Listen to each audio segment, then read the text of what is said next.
Bienvenue à vous sur Ici Beyrouth, c'est une femme, une histoire. J'ai le plaisir de recevoir toutes les semaines une femme libanaise au parcours remarquable. Notre invitée de la semaine est Laetitia Aoun, championne de taekwondo et qualifiée pour les Jeux Olympiques de Paris.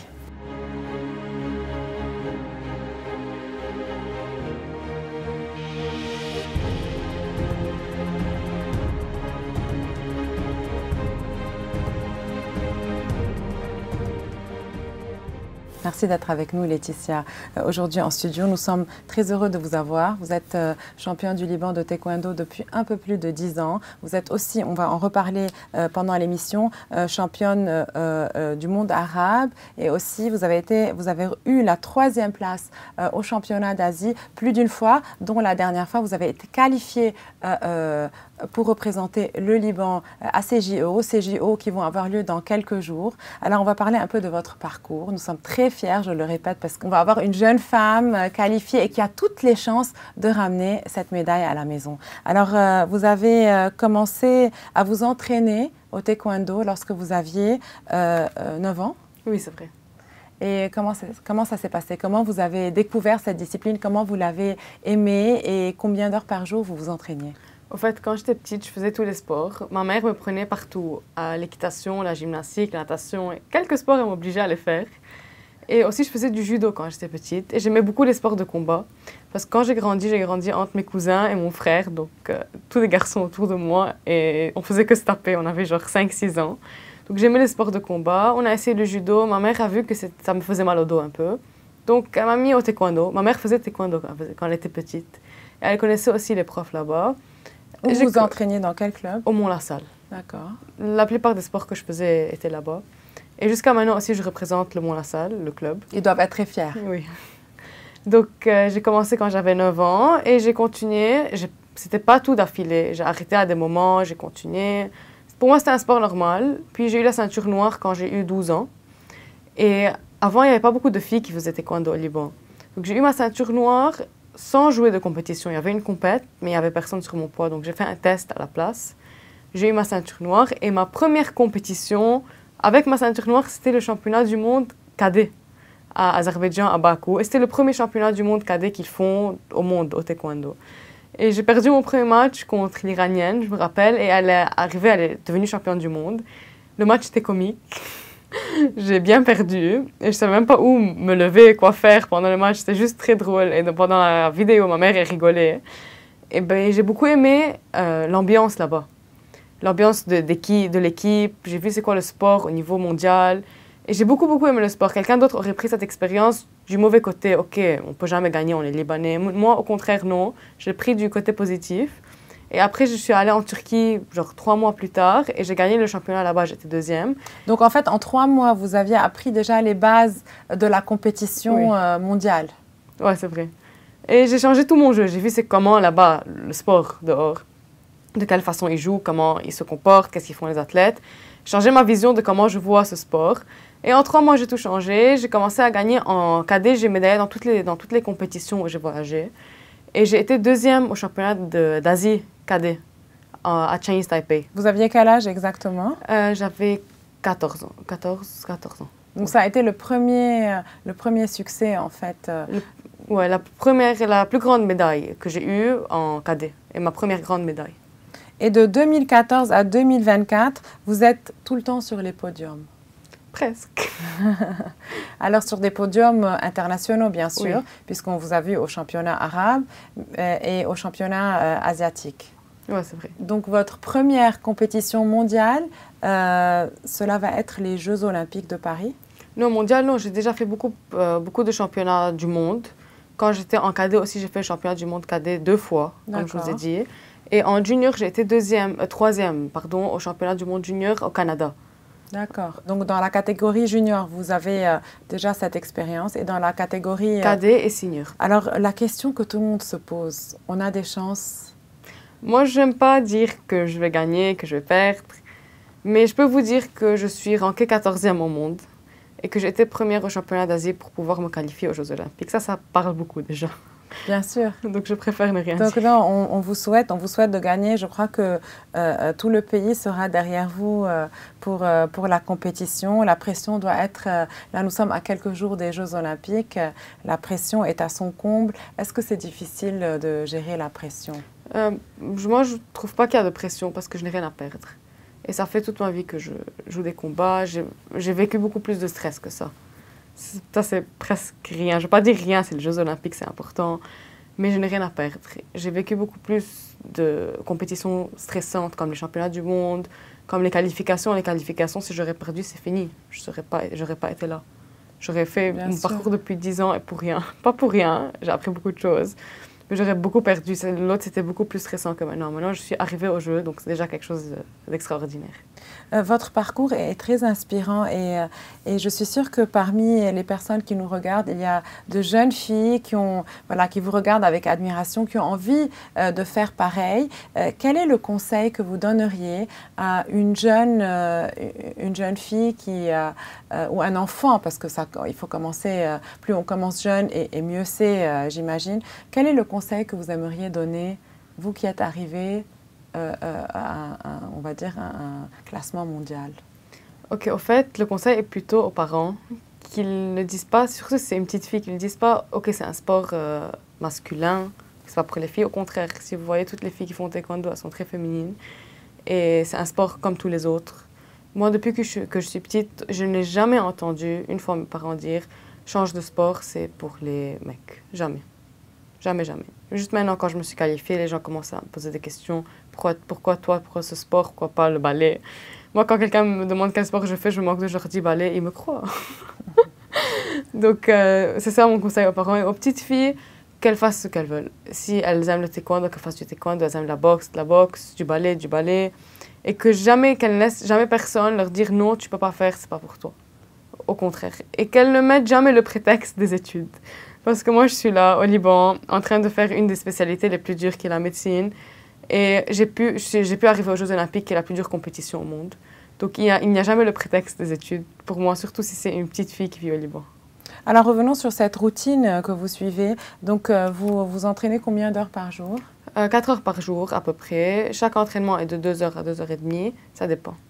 Et lorsque vous étiez à l'école, combien d'heures? Parce que pour continuer un peu dans cette idée, pour montrer à d'autres personnes qui veulent commencer à s'entraîner que c'est possible en parallèle avec les études. Oui, à l'école, je m'entraînais chaque jour après l'école, 2 heures, des fois 3 heures.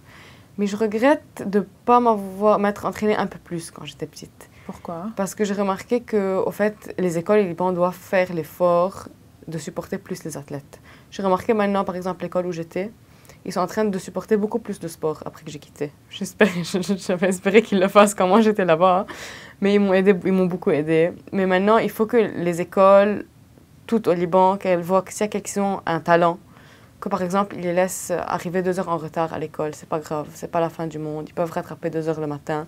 Mais s'entraîner 2 heures le matin, ça aide beaucoup un athlète, surtout si c'est 2 heures le matin, 2 heures le soir. Donc ouais, à l'UNIV, j'ai pu m'entraîner beaucoup plus parce qu'ils étaient beaucoup plus malléables avec le temps. Ils me laissaient rater un peu le matin. J'arrangeais mon schedule plus comme je veux parce que c'est l'American System. Je suis à l'AU. Donc j'arrangeais mon schedule plus comme moi je peux. Et j'ai pu mieux gérer mon temps là-bas et m'entraîner beaucoup plus. Donc vous, à votre avis, les écoles devraient avoir un horaire aménagé pour les jeunes athlètes qui ont du potentiel? Oui. Pas un programme spécial, mais si une école qui a un athlète extraordinaire, il faut que la fédération contacte l'école et qu'ils acceptent de laisser, par exemple, 3 fois par semaine, l'athlète s'entraîner le matin et le soir pour qu'il puisse faire passer du gym, par exemple, le matin. À votre avis, quel est le secret de cette réussite? J'ai aucune idée. Je n'ai pas encore découvert ce secret. Mais je peux vous dire que, bien sûr, ça a commencé avec du talent. Toujours, je me posais la question, pourquoi moi, pourquoi pas mes amis? Et surtout que les gens avec qui je m'entraînais, depuis que je suis petite, moi, je trouvais que pendant les entraînements, ils étaient mieux que moi. Après, j'ai réalisé qu'au fait, c'est tout dans ma tête. C'est la personne qui a le mental le plus fort et le plus déterminé qui va gagner. Même si une personne peut s'entraîner toute l'année, 40 heures par semaine, mais arriver à la compète et avoir peur, ne pas avoir le cœur de jouer, ne pas savoir quoi faire sous pression, tout ça, ça s'apprend. Bien sûr, il y a beaucoup de compètes où moi, je n'ai pas performé, je n'ai pas pu hausser ma jambe, peut-être tellement j'étais stressée. Ça s'apprend. Tout ça, moi, je trouve qu'il n'y a pas une chose. Il y a beaucoup de facteurs. Surtout dans mon sport, il y a plein de facteurs. Personne n'a jamais... Ils ont fait une étude, en fait, pour voir quel profil était mieux pour le taekwondo. Ils n'ont pas trouvé. On peut être grand de taille, petit de taille, une personne qui fait attention à ce qu'elle mange, une personne qui ne fait pas attention à ce qu'elle mange, tout change. Moi, je trouve plus c'est dans le mental, parce que c'est un sport de combat. Donc, il faut le vouloir. Oui. C'est ça c'est le secret. Laetitia, je profite de votre présence pour vous poser quelques questions que j'ai pu entendre en amont avant l'émission. Comment faites-vous pour gérer le stress de la compétition? Est-ce qu'il y a un petit secret Moi, je ne suis pas une personne qui stresse beaucoup, en général. Peut-être pour moi, c'est un problème. Des fois, je stresse vraiment pas, que j'arrive pas à me concentrer. Quand j'étais petite, oui, je stressais un peu. Des fois, mon coach me parlait. Il me disait, non, il ne faut pas stresser. Regarde ce que tu as fait avant. Cette compète n'est pas plus dure que ça que tu as fait avant. Mais j'ai jamais vécu ce grand stress où j'ai eu besoin de quelqu'un, non. Moi, je trouve qu'on manque ça au Liban. Il nous manque ça. Il faut un préparateur mental quelque part. Moi, j'en ai jamais eu besoin. Et je ne pense pas que j'en aurai besoin, j'espère. Mais j'ai pas eu ce problème de stress, donc toute seule. Parce que j'aime jouer, j'aime le taekwondo. Donc pour moi, au contraire, le jour de la compétition, c'est un jour que j'aime, c'est pas un jour qui me stresse. Alors, ma question, c'est aussi une question que j'ai beaucoup entendue, c'est par rapport au financement. Aujourd'hui, c'est très compliqué pour de très nombreuses personnes qui ont du talent de pouvoir avoir de bons entraîneurs parce que cela coûte, d'avoir des difficultés pour avoir des sponsors. Vous pouvez un peu nous parler de vos sponsors, de comment vous faites, de tout ce volet un peu financier qui intéresse de nombreuses personnes qui ont très envie d'arriver mais qui n'ont pas les moyens. Ok, au fait, moi je suis chanceuse que mes parents, depuis que je suis petite, ont pu me financer complètement, tout. Depuis que je suis toute petite, ça fait 10 ans. Et des fois, ils voyageaient avec moi aussi. Mais ça me vexe un peu qu'au Liban, on n'a pas ce support dont on a besoin. Mais maintenant, une fois que je me suis qualifiée, j'ai eu 2 nouveaux sponsors. En fait, mes premiers sponsors. Autre que la fédération libanaise de taekwondo qui m'a aidée autant qu'elle peut. Parce que vous savez, la fédération aussi, ils ont besoin d'argent, ils ont besoin de sponsors et il n'y en a pas assez. Donc, depuis que je suis petite, autre que mes parents, la fédération, il n'y a personne qui a vraiment aidé. Mais maintenant, j'ai eu un nouveau sponsor, c'est People of the City, c'est le top que je porte là. Oui, alors c'est une femme qui est derrière cette marque. Oui, c'est une femme qui est derrière cette marque, Madame Mirana.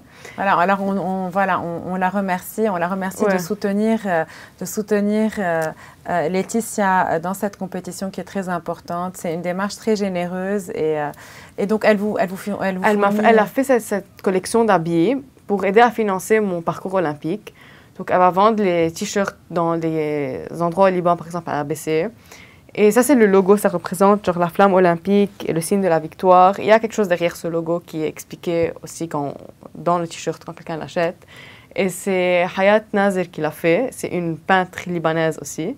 Donc, c'est toutes des femmes libanaises. Qui a beaucoup de talent. Voilà, ouais. Ce sont des femmes libanaises qui soutiennent les femmes libanaises. Exactement. Qui va représenter le Liban. Et je crois que nous avons de sérieuses chances de gagner la médaille. Alors, en fait, les profits des ventes sont... Les profits des ventes, ils vont aller vers mon parcours olympique pour m'aider. Ça, c'est très généreux. Donc, pour les personnes qui nous regardent, vous avez quelques jours encore. Vous avez jusqu'au 9 août. Oui, mais ça, on va rester à les vendre jusqu'à après. Donc, vous continuez à les vendre parce qu'il y aura d'autres compétitions qui viendront plus tard. Donc, vous pourrez trouver ce T-shirt et d'autres vêtements qui seront reversés pour financer le parcours olympique de Laetitia Aoun, qui championne, je le rappelle encore une fois, championne du Liban pendant plus de 10 ans, 3e au championnat d'Asie, championne dans le monde arabe. Et donc, c'est très important parce que c'est grâce à cette petite contribution que vous pourrez aller encore plus loin parce que j'imagine qu'il y a... Votre autre sponsor, c'est... La Chambre du commerce et d'industrie libanais de Côte d'Ivoire. Donc, c'est une démarche très généreuse. Ils sont venus spontanément vers vous? Non, en fait, la fédération, grâce à Dr Habib Zarif, Ils les ont contactés et ils sont venus et ils ont décidé de me sponsoriser. Donc ça, c'est très important parce que les sportifs libanais ont besoin de sponsors. La fédération et le ministère des Sports, malheureusement, ne soutient pas assez dans toutes les catégories les sportifs. Donc c'est un appel à toute personne qui a les moyens et qui aime le sport et qui aimerait soutenir nos sportifs pour ces JO, mais aussi pour d'autres occasions. Ils ont besoin de nous. Est-ce que ce sont des entraîneurs libanais ou étrangers avec lesquels vous vous entraînez aujourd'hui? Des entraîneurs étrangers. Je m'entraîne avec coach Farzad, mon entraîneur iranien, et coach David, qui va être mon coach aux Jeux Olympiques, et il est français. D'accord. Comment vous faites? C'est vous qui choisissez? Comment ça se passe un peu? On se pose des questions parce qu'on n'a jamais eu d'athlète qui va aux Jeux Olympiques dans cette émission et on a envie de connaître un peu les détails de cette préparation avant les JO. Donc, vous choisissez vos coachs. Comment ça se passe? Ok, en fait, moi, depuis que je suis petite, j'avais mon coach libanais, coach Ralph.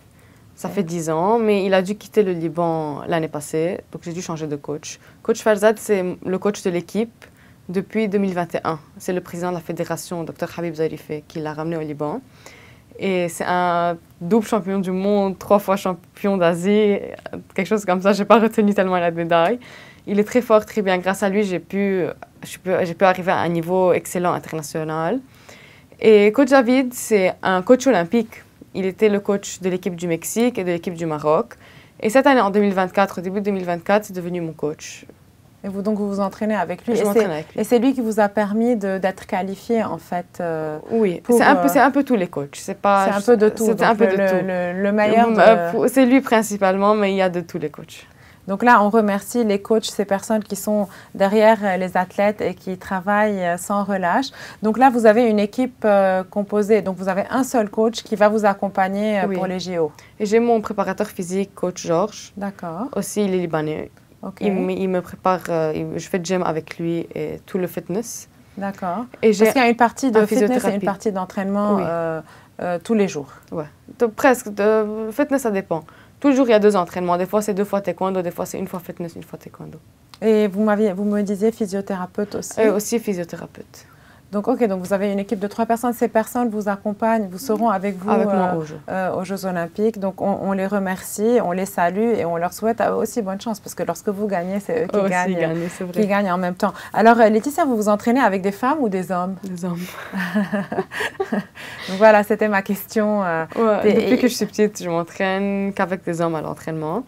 Maintenant, il y a des filles qui sont très fortes avec lesquelles je m'entraîne maintenant. Mariella et Carla. Aussi, maintenant, le matin, je m'entraîne avec elles. Elles sont en train de m'aider pour me préparer au jeu. Mais la plupart du temps, je m'entraîne avec des hommes.